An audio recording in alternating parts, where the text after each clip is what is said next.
চট্টগ্রাম সফরের প্রথম কর্মসূচি হিসেবে চট্টগ্রাম বন্দরে নিউ মুরিং কন্টেইনার টার্মিনালের বন্দরের সক্ষমতা সম্পর্কে ব্রিফিং করেছেন প্রধান উপদেষ্টা ডক্টর ইউনূস।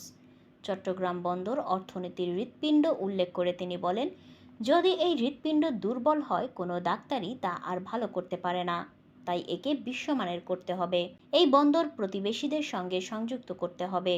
এই জন্য নেপাল ও ভারতের 7টি উত্তর পূর্ব রাজ্যের 7 সিস্টারের কথা বলছেন তিনি। যদি তারা এতে যুক্ত হয় তাহলে উভয়েই উপকৃত হবে, আর যারা যুক্ত হবে না তারা পিছিয়ে পড়বে।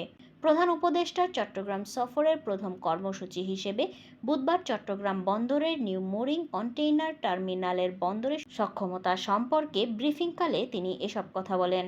চট্টগ্রাম বন্দরকে আন্তর্জাতিক মানের বন্দরে উন্নীত করতে অন্তর্বর্তীকালীন সরকার বিশ্বের খ্যাতিসম্পন্ন বন্দর ব্যবস্থাপনা সংস্থাগুলোকে আমন্ত্রণ জানিয়েছে। চট্টগ্রাম বন্দরকে আন্তর্জাতিক মানের বন্দরে উন্নীত করতে অন্তর্বর্তীকালীন সরকার বিশ্বের খ্যাতিসম্পন্ন বন্দর ব্যবস্থাপনা সংস্থাগুলোকে আমন্ত্রণ জানিয়ে বিভিন্ন উদ্যোগ গ্রহণ করেছেন।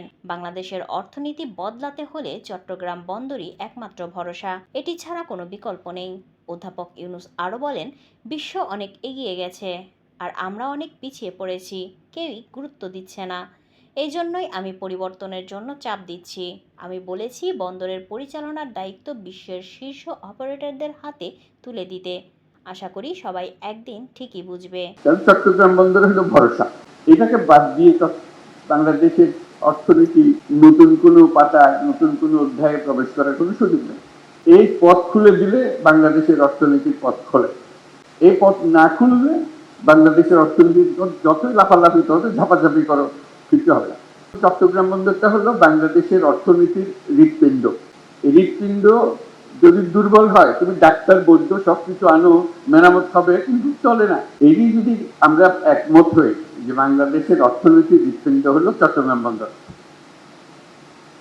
তাহলে ওটার যে সাইজের বন্দর আছে, যে সাইজের হৃৎপিণ্ড আছে, ওই সাইজের চলে না।